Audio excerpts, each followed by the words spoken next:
The hospital wing was unusually quiet that morning. Light filtered through pale curtains, painting the room in shades of gold and soft grey. Machines hummed softly, their rhythm steady, like a quiet heartbeat in the air. Dr. Arman entered the room with measured steps. His white coat moved gently against his frame, and in his hand he carried a tray with clean bandages and fresh gloves. He paused for a moment near the door, as if respecting the silence, before walking toward the bed. On the bed lay Alina. Her face carried the elegance of someone who had once lived in motion, always busy, always commanding attention. Now, still and silent, she seemed both fragile and distant, as if caught between two worlds. Her hair had been carefully brushed and tied back, her pale skin framed by the thin hospital blanket that covered her. The doctor looked at her quietly, his gaze soft. He had seen many patients, but there was something about her presence that held him. She was known outside these walls as a millionaire, a woman of influence, a name that carried weight in the city. Yet here, none of that mattered. She was only a patient,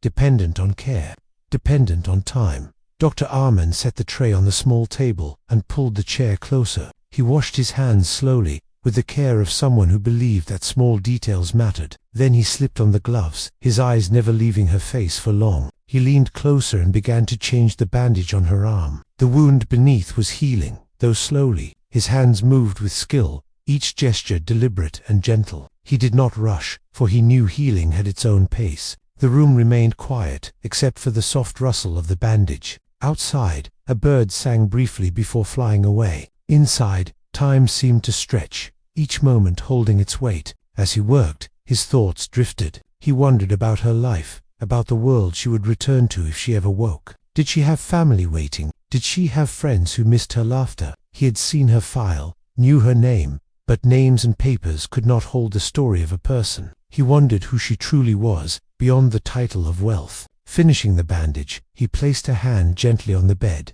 Her skin was cool, but soft. For a brief moment, he let his fingers linger, not out of duty, but from a quiet wish that she might feel some trace of care. Then he sat back in his chair, his eyes still on her face. She breathed slowly, her chest rising and falling in steady rhythm. The machines confirmed what his eyes already knew. She was alive, but far away. He stayed a little longer than he needed to, not because of protocol, but because something in that room felt unfinished. He did not speak, but the silence between them was not empty. It was filled with waiting. The day moved slowly inside the hospital. Hours passed in silence, broken only by the sound of footsteps in distant halls and the faint hum of medical machines. Evening came gently, pouring soft amber light through the window. Dr. Arman returned to Elena's room at the same time as he did each day. He had grown familiar with the routine, but he did not allow himself to become careless. Every visit carried meaning, even if nothing seemed to change. He placed his stethoscope on the small table,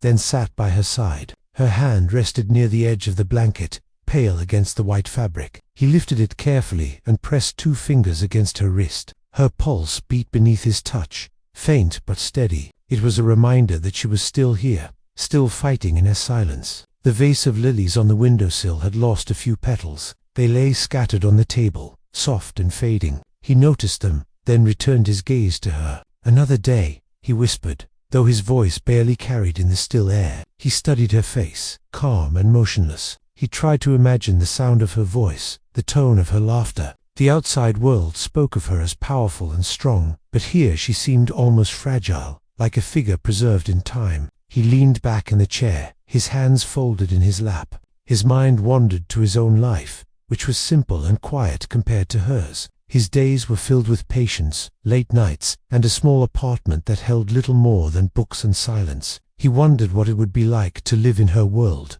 one of constant motion, responsibility, and wealth. Yet, seeing her now, he also wondered what she might have given up for such a life. After a while, he reached for a clean cloth and gently wiped her forehead. The air was warm, and he wanted her to be comfortable. Small acts like these filled the hours, each gesture given with care. Sometimes nurses passed by and asked if he needed help, but he often shook his head. He preferred to do it himself, not because he doubted them, but because these moments had grown personal to him. He did not want to explain why he lingered, or why he stayed longer than required. The room darkened slowly as the sun set. Shadows grew along the walls, and the soft light from the machines became more visible. He switched on the lamp by her bed, letting its glow surround them. There was a peace in this room that he could not find anywhere else. Even though she was silent, her presence seemed to hold him in place. He realized he spoke little here, but when he did, it was always honest. "Fight a little longer," he murmured, though he did not know if she could hear. "You're not alone."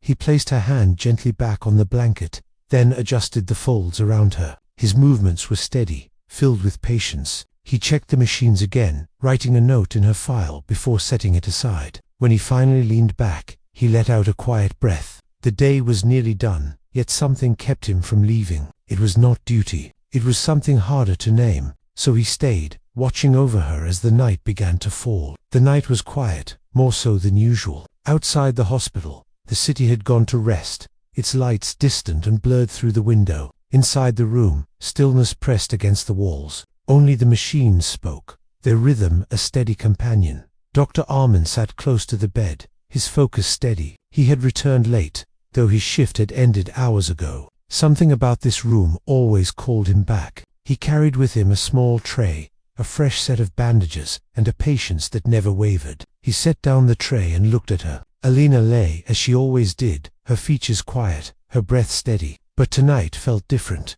though he could not say why. Perhaps it was the new roses that had been left by the window, their red petals alive with color. Perhaps it was the silence, which seemed to hold its breath. He slipped on his gloves and began his work. With care, he unwrapped the old bandage from her arm, exposing the healing skin beneath. His hands were precise, his movements gentle, like one caring for something delicate yet important. He leaned closer, adjusting the light to see more clearly. His focus narrowed until it was only her and the work before him. Slowly, he began to wrap the fresh bandage, each layer neat and firm. Then, it happened. Her fingers twitched, so slight, it could have been missed, but his eyes caught it instantly. His hand froze mid-motion, the bandage still in his grip. He stared at her hand, waiting, unsure if he had only imagined it. A second passed, then another. Her fingers moved again, faint but real, curling just slightly, as if reaching for something unseen. His breath caught, his heart quickened. He leaned closer, searching her face for any other sign, but her eyes remained closed, her lips still, her chest rising and falling as before. Still, the movement was no mistake. He set the bandage aside and gently placed his hand over hers. Her skin was cool, but he thought he felt a faint pressure in return. A question filled his mind, one he could not answer. Was she trying to wake? He whispered, his voice steady though quiet. "Alina, can you hear me?" No reply came, only silence. But the moment had already shifted something inside him. For weeks he had cared for her as though she were far away, unreachable. Now, for the first time, he felt the distance narrow. He sat back, his thoughts racing. He knew better than to let hope rise too quickly. Patients in comas sometimes moved without waking. Muscles shifted, nerves reacted. He had studied this, he had seen it before, and yet, something in his heart resisted the logic. The roses on the table caught his eye again. Their petals glowed faintly in the lamplight, fresh and alive, a symbol of change, though he did not say it aloud. He finished the bandage, though his hands moved slower now, his mind divided between caution and hope. When he was done, he placed her arm gently back on the bed, his touch lingering a moment longer than before. Then he sat in silence, waiting, watching. The room no longer felt still. It felt as though something unseen had stirred, like the first quiet ripple on water. He did not leave that night. He stayed by her side, unwilling to miss whatever might come next. The first light of morning slipped into the room, brushing against the walls with a gentle warmth. It was the kind of light that brought the promise of new beginnings. Dr. Armand sat where he had been all night, his chair drawn close, his eyes heavy but sharp with watchfulness. He had not left her side since the moment her fingers had moved. Something inside him told him not to. Hours passed, slow and heavy, filled with silence. His thoughts had wandered, yet his gaze always returned to her. Now, as the morning deepened, he leaned forward, his elbows resting on his knees. The air was quiet, save for the machines and the faint song of a bird outside. He rubbed his tired eyes, then looked at her again. That was when he saw it. Her eyelids trembled, faint at first, then with more strength. His breath caught, his heart rising in his chest. He leaned closer, almost not daring to believe. Slowly, Her eyes began to open. They were unfocused, weak, as though waking from a dream that had lasted too long. But they were open. "Elena," he whispered, his voice low, careful, as if one wrong sound might break the moment. Her eyes shifted, searching, confused. Her lips parted slightly, but no words came. Still, the effort was there, a soundless attempt to reach across the silence. Dr. Armand's hands trembled as he adjusted the lamp so its glow would not blind her. His heart pounded, but his voice stayed calm. "You're safe. You're in the hospital. I'm here." For a moment, she only blinked, her gaze wandering before settling weakly on his face. It was as though she was trying to place him, to understand the figure who had been there through the silence of her long sleep. Her lips moved again, and this time, though faint, a sound escaped. It was not clear, but it was enough to show she was here, present, not just a figure caught in dreams. He pressed her hand gently. "Don't push yourself. Just rest. You've fought long enough." Her eyes shimmered with a trace of moisture, whether from strain or emotion he could not tell. But the connection was undeniable. For the first time, she was not a silent figure in the bed. She was a person reaching back. Dr. Armand felt a surge of relief, so strong it nearly overwhelmed him. He had seen recoveries, he had witnessed miracles, but this moment struck deeper than any before. Perhaps it was because he had waited with her,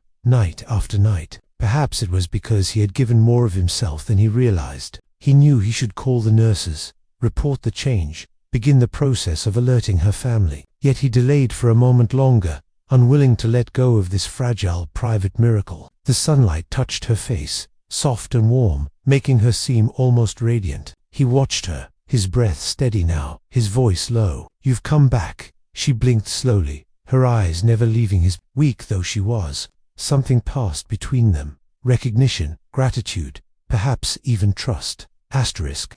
The roses by the window glowed in the morning light, their petals scattered like fragments of a story rewritten. He sat with her, not as doctor and patient alone, but as two souls who had found each other at the edge of silence. The days that followed were filled with slow progress. Each morning Elena's strength returned in small fragments, fragile but steady. She could lift her hand now, move her lips with effort, and keep her eyes open longer than before. Every gesture carried weight, every breath a step away from silence. Dr. Armand guided her through these moments with quiet patience. He stayed by her side, adjusting pillows, checking her pulse, and speaking to her in a voice that was calm and clear. Where others might rush, he understood the value of pacing, the importance of letting healing unfold on its own. One afternoon, sunlight spilled into the room in golden streams. The roses by the window had begun to open wider, their red petals glowing in the warm air. Elena sat upright, supported by soft pillows. Her body was weak, her voice faint, but her eyes carried a spark that had not been there before. Dr. Armand sat beside her, holding a glass of water. He steadied her hand as she took a sip, then set the glass back on the table. Their eyes met in the silence that followed. For a moment, the machines, the hospital walls, even the world outside seemed far away. "You've been here all this time." Her voice was soft, breaking slightly, but clear enough. He nodded, his lips curving into the faintest of smiles. "Yes." "Why?" The question lingered, not as suspicion, but as wonder. She had lived a life where people often came and went, where presence was tied to duty or gain. To see someone remain without demand, without reason, puzzled her. "Because you were here," he answered simply. Her eyes softened, though they still carried the weight of exhaustion. "I don't remember much. It feels like a dream."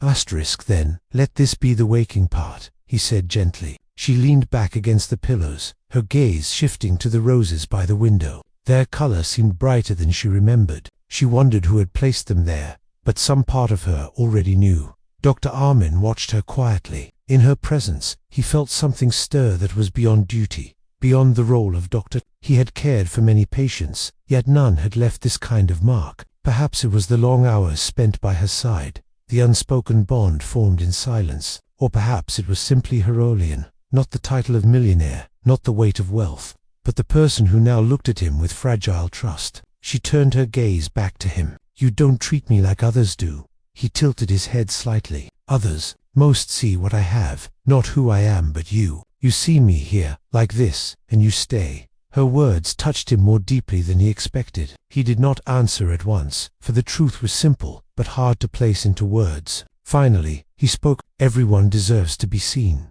The silence that followed was not empty. It was filled with a quiet understanding, a space where two lives that should never have crossed now rested side by side. She smiled faintly, her lips trembling with the effort. It was the first smile he had seen from her, and it was enough to bring warmth into the room brighter than the sun itself. The evening sky was painted in shades of gold and crimson. Clouds stretched thin, glowing softly as the sun began to descend. Inside the room, the light filled every corner, warm and gentle, as though blessing the space with peace. Alina sat by the window, a light blanket draped over her shoulders. Her strength had grown, though her movements remained careful. She no longer seemed like the silent figure he had once watched over. Now she was awake, present, her eyes alive with quiet thought. Dr. Armand stood beside her, his hands resting loosely at his sides. For a while, they said nothing. The silence between them had changed. It was no longer filled with distance or uncertainty. It was a silence that carried comfort,